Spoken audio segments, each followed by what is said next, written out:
Halo guys, di sini saya akan mempraktekkan cara menggunakan ramuan tradisional daun memberi yang kemasannya seperti begini. Ini bentuk kemasannya yang sudah saya siapkan seperti ini.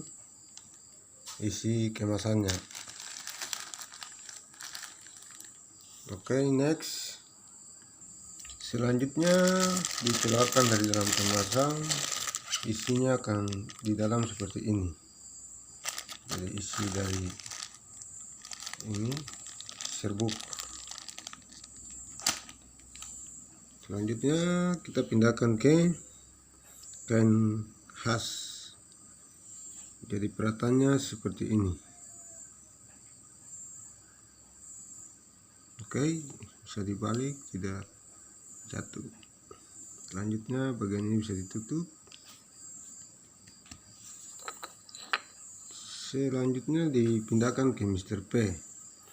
Contoh posisi Mr. P, kepala, dan kita taruh di posisi atas seperti ini. Jadi tampak samping sini sedikit mengena, tampak samping sini juga sedikit mengena. Oke guys, kira-kira posisi akan seperti begini.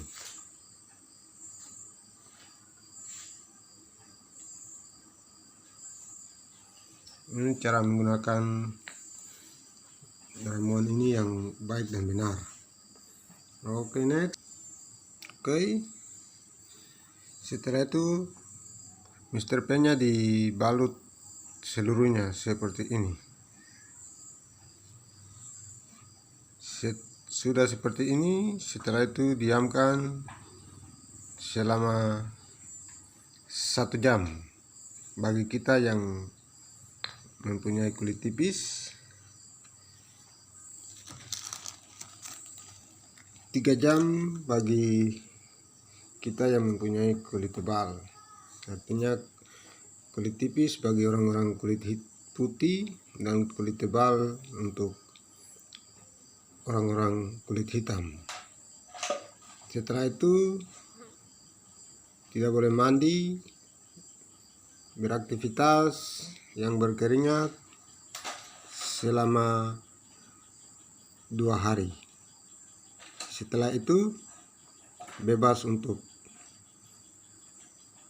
beraktivitas. Demikian cara menggunakan ramuan daun bungkus ini yang baik dan benar. Oke guys, ikuti saya terus di video-video berikut, tentunya terkait dengan apa itu ramuan tradisional daun memberi. Bersama saya,